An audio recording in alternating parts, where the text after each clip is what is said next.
Hey guys, we're back with another fight analysis, another review, and my pick for the upcoming BMF title with Nate Diaz and Jorge Masvidal. So let's get right into it. You know, Nate Diaz is a scrapper, veteran, been in the fight game for a very long time, both him and his brother. They have a move forward type of approach, okay? They don't wait for the opponent to come to them. They apply that pressure. Now, I believe that this is going to be a very important factor in this fight. Game bred, very durable, tough as well, been in the game a long time. If you guys follow his career, you know the beginnings of his career started in the backyard with Kimbo Slide, getting down. And his most notable win, the one over Ben Askren with that flying knee, I was actually live at that event, and it was great to see. It was unbelievable. I was actually rooting for Ben Askren. I wanted him to do well in the UFC as he did in his previous organization, which I believe was Bellator. Now, these two guys are tough, and again, that's why they're going after the BMF title, the baddest motherfucker. So this is going to prove once and for all which of these two are the baddest motherfuckers, because in my opinion, it's between them two. What I mean by that is I think that there are other bad motherfuckers in the organization of the UFC, but this is for them to prove which of them two is the baddest motherfucker in that weight class, which I think they should push more in that weight class. They should actually make this title for every weight class in the organization, the UFC. Dana has already said this is a once only, so I don't expect that to happen. But like I said, Nate applies pressure, and I believe that Jorge Masvidal, Gamebred, does as well too. So this is going to be very interesting. Now, one of the key factors in this fight, in my opinion, are going to be leg kicks. As we know with the Diaz brothers, they're very vulnerable to the leg kicks. They rarely, if ever, do check leg kicks. So I think that can be a deciding factor in wearing Nate Diaz down, slowing him down. The problem with that is, and if you notice, it hasn't worked much for very many opponents of Nate Diaz in the past. You would think that they will all go for the legs. Similar to Rampage, he does not check leg kicks.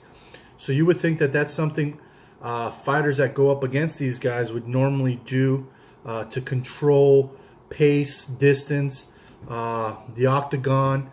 The problem with that technique or that that fighting style, if you're going to kick the legs, is that you have to be willing to eat some punches, because it's very hard to kick and block at the same time or kick and land at the same time. So when you kick, you're almost leaving yourself exposed to the head strikes. So I think that's why a lot of these opponents don't do it, because it does leave them exposed and or vulnerable to punches, head strikes. Now, Nate Diaz has cardio. You know, he does the ultra marathons. You know, those things where you I forget the name of it, but you run, you swim, you ride a bike and all that. It'll come to me. If you guys know the name of it, put it in the comments. But you know what I'm talking about. What was I saying? Ugh. Anyway, game bred, tough dude.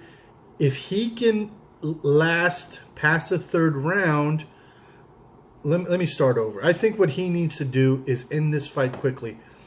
The longer it stays, second, third, championship rounds, Diaz has a better chance of winning. So he needs to finish this early, maybe in the first or the second if he can. Maybe he should go for a head kick. That's what I'm thinking would work. Kick the legs a couple times, or the body, and then go for the head. I think Josh Punk Thompson utilized that technique, and it actually worked for him. As a matter of fact, I think they threw in the towel on that fight. I'll have to go back and look, but if my memory serves me right, I think that's what happened in that fight. So my prediction for this fight is I'm going to go with Nate Diaz on this one. He's just he's crafty, you know, with those pitter-patter punches. He just rings your bell. You know, it's not 1, 2, 3, 4, and 5, and 6 coming at you at once. And then I think he has some very interesting judo throws as well he's used in the past, which he uses up against the fence. He'll do a judo toss on you, end up on top, and he has no problem working off his guard. Who did he submit? I'm trying to remember who he submitted off his back, and then he double flipped the camera, which is like a highlight. It's awesome. So my prediction is Nate Diaz, probably by TKO in the 4th round. I think he's just going to be too much for Masvidal. Should be a great fight. Whoever wins, it's going to be a great fight. And in no way am I saying that Jorge Masvidal is not a great fighter. Anybody else, I probably would have picked Jorge. But in this particular instance, we're going to go with Masvidal. Sorry, Diaz. Let me know what you guys think. Put your comments down below. Subscribe, like, and can't wait to see these fights. Take care, guys. See you next time.